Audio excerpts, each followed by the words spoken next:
Так, значит, уважаемый товарищ, пришло время какой-то истории, пожалуйста. Ну, история в жизни, ну, так как у канала об оружии, я думаю, это надо, чтобы был как-то с оружием, наверное, связан, да, ну, неважно, там, стрелковым, ну, любым оружием, которое предназначено для определенных целей, скажем так. Вот, и в моей жизни, скажем, была история, которая связана не со стрелковым оружием, а связана с техническими устройствами, которые предназначены для выведения из строя технических устройств и объектов важной инфраструктуры противника. Вот. В один из, скажем, в одну из командировок, когда мы ездили, была поставлена определенная задача по выведению из строя, скажем, технического устройства противника, которое позволяло с наименьшими потерями произвести и выполнить задачи, то есть, которые поставило наше руководство там в этом. И связано это было с одним из, скажем так, объектов гидротехнических сооружений. Вот, к объектам гидротехнических сооружений относятся шлюзы, там, гидроэлектростанции, ну и все остальное дело. Вот. И произвели мы определенные действия, вот. И в самый интересный момент, когда там вроде должна была поступить команда, чтобы произвести, скажем, подрыв определенных вещей, приказа нет. А время там, скажем, которое было определено под выполнение этой задачи, вот, оно ограничено. То есть ты не можешь там находиться в определенной точке долгое время. Не имея приказа четкого, ты не имеешь права как бы там нажать кнопку. Вот. И все из нас четко понимают, это как бы смешно не звучало, многие помнят, что когда связь была, скажем, спутниковая хреновая, как отправляли СМС. СМС отправляли подбрасыванием телефона в верхнюю точку там, или забиранием на определенную там, гору, чтобы сигнал был. Вот. И потом подчиненный мне докладывает, что у нас там типа сигнал просто не проходит, и то есть, не работает рация, по-русски говоря, попросту. Вот. Ну и пришлось, что нам сделать? Нам пришлось применить так называемую такую, скажем, военную хитрость. Вот.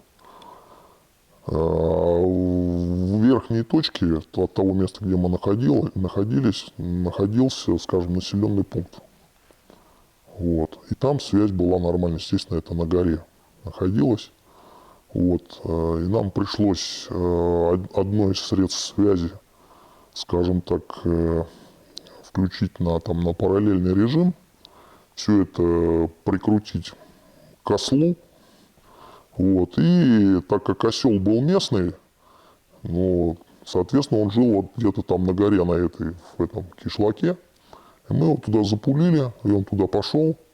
Он дошел до точки, так как устройства у нас прямой видимости, они связались. Мы наконец-то там получили с помощью некого такого ретранслятора сигнал. Вот, и задача была поставлена и выполнена. Поэтому это такая история, может, она не совсем про стрелковое оружие, но она про смекалку, скажем так, да, нашего русского солдата или офицера, неважно. Вот, не знаю, интересна эта история, неинтересна, но вот, по крайней мере, мне кажется, она какая-то поучительная, и самое главное, что она позволила выполнить поставленную задачу, скажем так. Угу. Ну, тут хочется чего сказать, что вот антропологи проводили исследования, люблю же антропологию, и, значит, как всегда, наши теперь уже открытые враги Запада, значит, поехали к бедным бушменам и решили у них провести тест на IQ. Ну, Запад, понятно, ку-ку. Не все, понятно, но... и столкнулись с тем, что у бушменов не то что письменности нет, а у них рисунков даже нет. То есть тест на IQ, если кто не в курсе, показывает не твои умственные способности, а насколько ты близок к человеку, который придумал этот тест. Все. То есть, и если взять каждого отдельного бедуина и каждого отдельного белого человека, то каждый отдельный бедуин умнее, ну, в разы.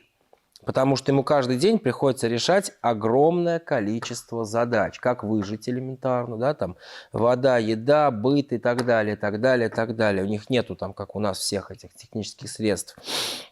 И вот мы здесь, в России, мне кажется, еще у нас осталась вот эта вот первобытная вещь, что-то как-то доработать, что-то придумать. То есть ты сейчас историю рассказал, я, честно, вообще не удивлен, потому что, скорее всего, я бы придумал что-то подобное, просто потому что ну, вот всю жизнь мы что-то вынуждены придумывать.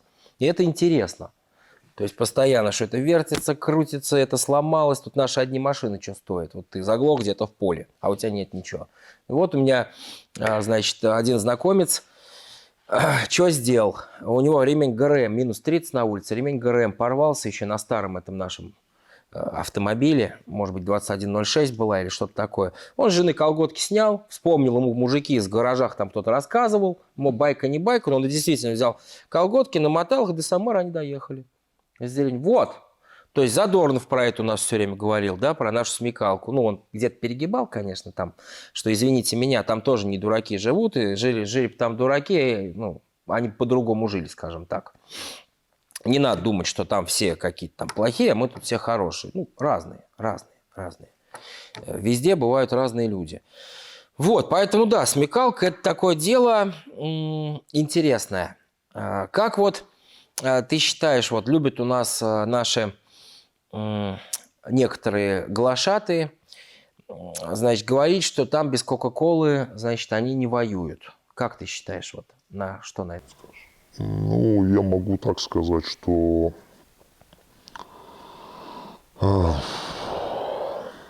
если мы берем нашего потенциального противника, вот, нужно, во-первых, всегда те, кто когда начинает что-то обсуждать, они хотя бы должны, ну, примерно понять, какая вообще у нас военная доктрина нашей страны. Пусть они ее прочитают и поймут, какая она наступательная, оборонительная, вот, и все остальное.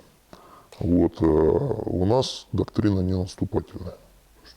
Это да. Исторически мы никогда ни на кого там не нападаем, мы вынуждены обороняться. Сейчас наша, собственно, вся независимость и все наши возможности, то, что мы независимая страна, которая, к счастью, становится, наконец, ну, действительно независимой, то есть... Да, слава богу. Вот. Ее придумали, собственно, и все это воплотили. Те, кого сейчас поливают грязью, это товарищ Сталин и товарищ Берия. Вот эти товарищи путем адских там приложений, адских усилий создали ядерное оружие. То есть ядерный щит нашей страны.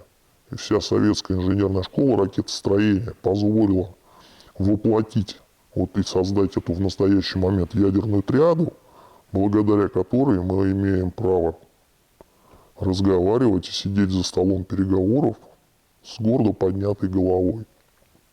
А если говорить о наших потенциальных противниках, то нужно трезво оценивать некоторые вещи и четко понимать, что самая большая опасность – это недооценивание своего противника. У нас, если брать в глобальном смысле, есть противники, вот, сильные, у них есть сильные и слабые стороны. Кока-кола, там, надувные матрасы, да, то есть там это все не новое, там еще это во времена Второй мировой войны, там пугали, там Роммель, немецкий генерал, там в Африке англичан гонял вот, из-за того, что у них там надувных матрасов не хватало и все остальное. Это как бы ничего нового нету. Но нужно четко понимать, отдавать себе отчет. При всех там минусах есть и большие сильные стороны у нас противника. И нужно трезво их оценивать и выстраивать систему противостояния данным положительным чертам. Таким образом, чтобы она была максимально эффективна, но и максимально бескровна. То есть именно ядерная триада нам позволяет как бы это все дело делать. Но еще одну вещь, которую сейчас мы очень часто слышим там по телевизионным экранам, там лучшим и все остальное. Ребят, всегда есть у твоего противника вещи, которые лучше тебя. И задача изучить их, перенять этот лучший опыт, модернизировать его, улучшить и внедрить в своей армии. Вот эти вещи нужно всегда четко помнить. Недооценка противника – это очень опасная вещь. От себя тут добавлю, что сейчас будет такая немножечко историческая, да, мы с тобой это обсуждали уже, историческая, как это, отсылка. Вот немецкая армия 1939 года. Там, да, началась война в Европе. Ну, для Гитлера это так, скажем, прогуляться, да. Кстати, огромная заслуга Иосифа Виссарионовича Сталина, которую я очень уважаю, то, что он поругал англичанцев и немцев, потому как могло вообще неизвестно все, как закончится. Потому что Гитлер на них там равнялся, на англосаксов, на американцев. Он там даже фильмы они там с Геббельсом снимали. Ну, не они, понятно, по их заказу. Как, значит, американцы и индейцев там убивали в Калифорнии, если кто не в курсе. Вот. То есть они на них равнялись. Нас называли унтерменшами, понятно, недолюдьми. И Гитлеру докладывали, что тут у нас с вами, в России, ну, в Советском Союзе тогда, люди живут в землянках, едят корни, под себя гадят.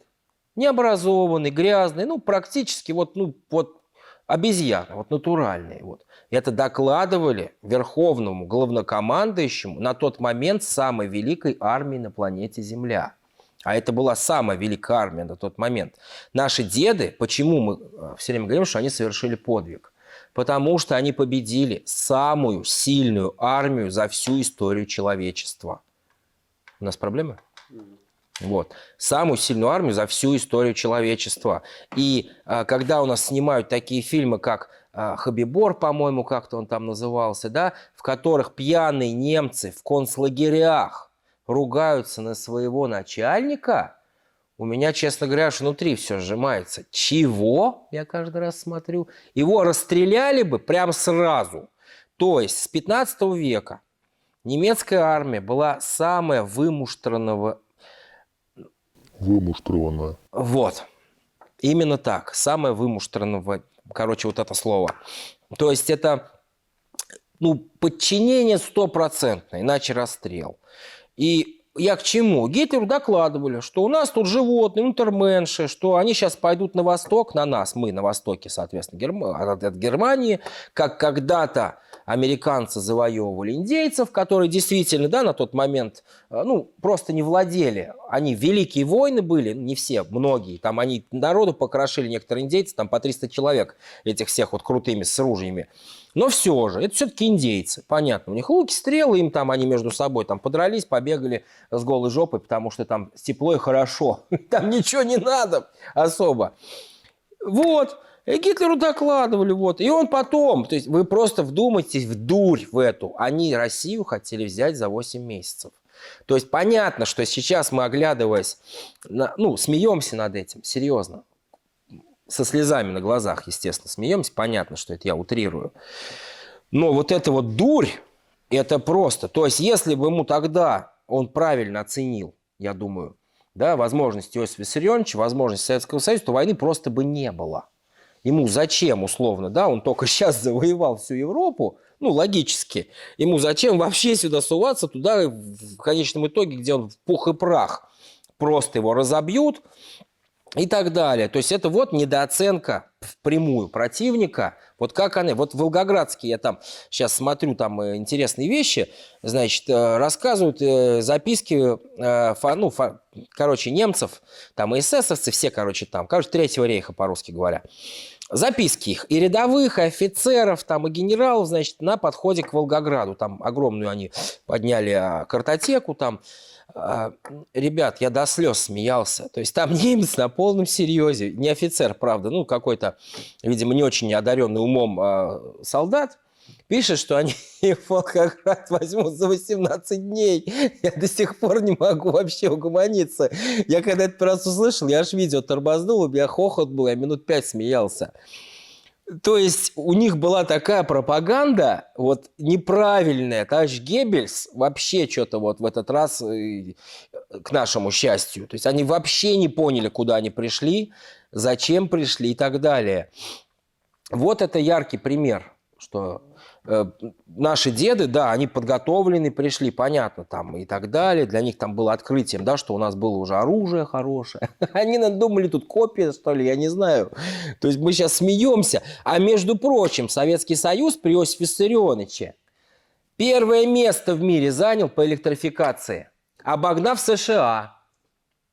Вот вам плохие коммунисты, да, как обычно у нас все там сейчас орут, блядь. Концлагеря, ГУЛАГ. И вообще, ребят, ну столько сейчас информации, да, ну посмотрите у ученых, кто там не отдупляется до сих пор, что плохо, а что хорошо. Ну, я тут единственное могу добавить многим ребятам, кто как бы воспринимает там Сталина как там тирана кровавого. Естественно, как историческая личность, он не может быть там абсолютно хорошим или плохим.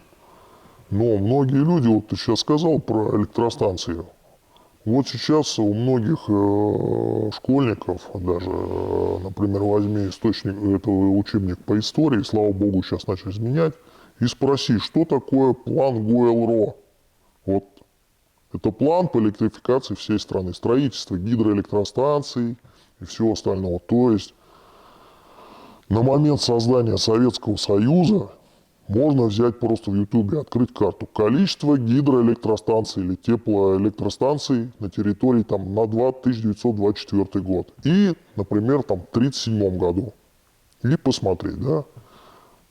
Вторые базовые вещи. Возьмите уровень грамотности населения. То есть, чтобы писать, читать, там, считать, там, да, базовые вещи. До 17 года и, скажем, в 1937 году. Количество средних технических специальных и высших технических заведений. Они были в Российской империи, никто не спорит. Но вот этой массовой, скажем так, повальной такой вот искоренения безграмотности и увеличения количества, скажем, технически грамотных людей, это надо четко просматривать.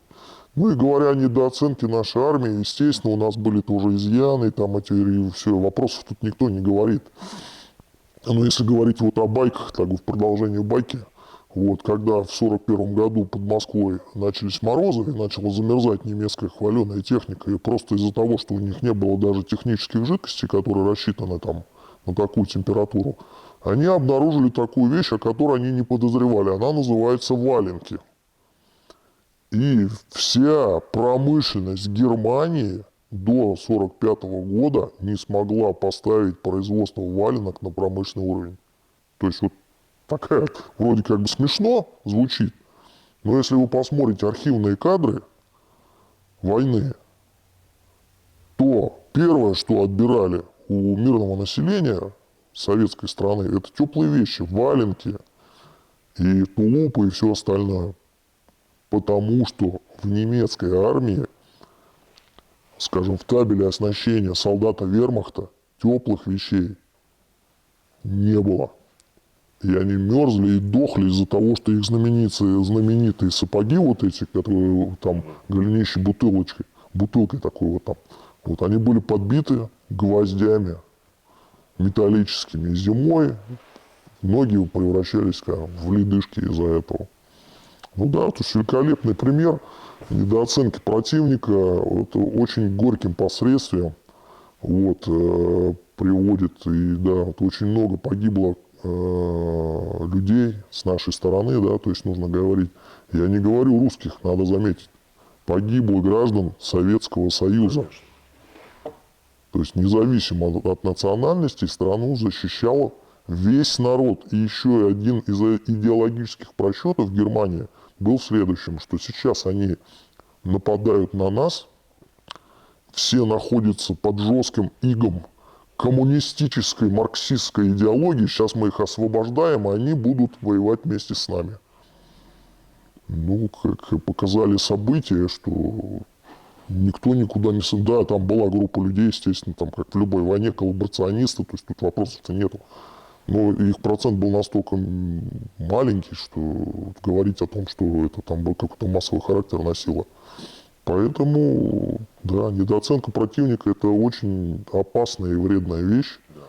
Вот, и в настоящее время мы не должны забывать вот этих исторических уроков и учить их как хорошие ученики, потому что будет иначе очень плохо потом. Да, мы это сейчас специально, да, проговорили, да, ввиду сейчас определенных обстоятельств, да, чтобы не повторять чужих, ну, ошибок, за которые и мы расплачивались в том числе, да, там дед мой всю войну прошел, 9 ранений имел, да, в каждой семье был такой дед, условно говоря, такой мужчина, ну, практически, если не в каждой. Да, тут, а я знаешь почему? Я думаю, что они же хотели за 8 месяцев, я каждый раз улыбаюсь, вообще не могу вот поверить, Россию завоевать, СССР завоевать. И, видимо, поэтому не подготовили зимние. То есть Гитлеру докладывали, там Геббельс ему рассказывал сказки, что сейчас тут мы по деревьям, наверное, куда-то эмигрируем. Я не знаю вообще, что за бред. Но это кошмар. Они же там, да, рассказывали, что комсоргов же у нас этих не брали в плен, их расстреливали обязательно на месте. То есть считалось, что это они вот сдерживают, вот, то есть они еще там даже в записках пишут, что мы сражаемся как животные, не сдаемся в плен, типа, не как европейцы. Да вы что, ребят, там прикурили, что ли? В смысле, вы на нашу землю пришли? Ну так вот, если с планом нас уничтожить, то есть не освободить. Да, там сейчас, кстати, если кто не знает, в Петербурге Генеральная прокуратура Петербурга, как это называется правильно, я не знаю, орган, ну, прокуратура Петербургского возбудила, наконец-то, спустя столько лет уголовное дело по поводу блокады. Потому что блокада, это вовсе, то есть блокада была на что нацелена? Есть официальные документы, где, значит, фашисты писали друг другу, да, высокопоставенно, что никого в плен не брать. И Гитлера личный был приказ Москву и Петербург сравнять с землей вместе со всеми людьми. Ну, там, понятно, им там не давали потом это. Они решили всех голодом заморить, чтобы не тратить боеприпасы. То есть это ни по каким нормативам войны, вообще ни по каким, это невозможно. Просто это мирное население. Вот такая вот ситуация у нас. Немножко мы, да, так ушли как бы. Но опять же повторимся, чтобы не повторять, не дай бог, чужих ошибок. Потому что ошибки бывают вот грандиозные, скажем так. И слава богу, да, что Иосиф Виссарионович умудрился поругать англичанцев и фашистов. Ну, я, да, с этим абсолютно согласен. И в продолжение как бы вот этой темы могу единственное добавить, что ругая там товарища Сталина, вот, многие забывают вообще, в каком состоянии ему досталась страна, когда в результате там, партийной борьбы там, с Каменем, Зиновием Троцким, точнее товарищем Бронштейном, вот, и что в итоге за вот этот короткий срок, какими темпами проходила индустриализация страны, что было построено. То есть нужно взять короткий интервал времени и посмотреть статистику построенных объектов. Гидроэнергетики, металлургических комбинатов, предприятий, школ, садов. И взять любую страну европейскую, которой мы все там восторгаемся с их демократиями. Я не говорю, что там все плохо. Но посмотреть просто в исторической ретроспективе, что было сделано. Вот, поэтому все не так просто, и нужно историю не рассматривать так вот с одной стороны, а взять общую картину и понимать, что было сделано, что было не сделано, так вот и однобоко нельзя судить. И мы сейчас с вами на самом деле находимся в такое историческое время, люди просто не совсем понимают. Многие до сих пор заняты там простыми делами, там ходят там в садик или все остальное. То есть сейчас у нас происходит такая... Ну, многие меня могут обвинить в том, что я как бы там какой-то там ура-патриот тоже. Но я многим рекомендую просто хотя бы взять и поднять статистику того, что построено за последние там 10 лет. Просто вот что построено там. Аэропорты, железнодорожные вокзалы, мосты, заводы. Причем заводы построены не на европейской части нашей страны, а на Дальнем Востоке.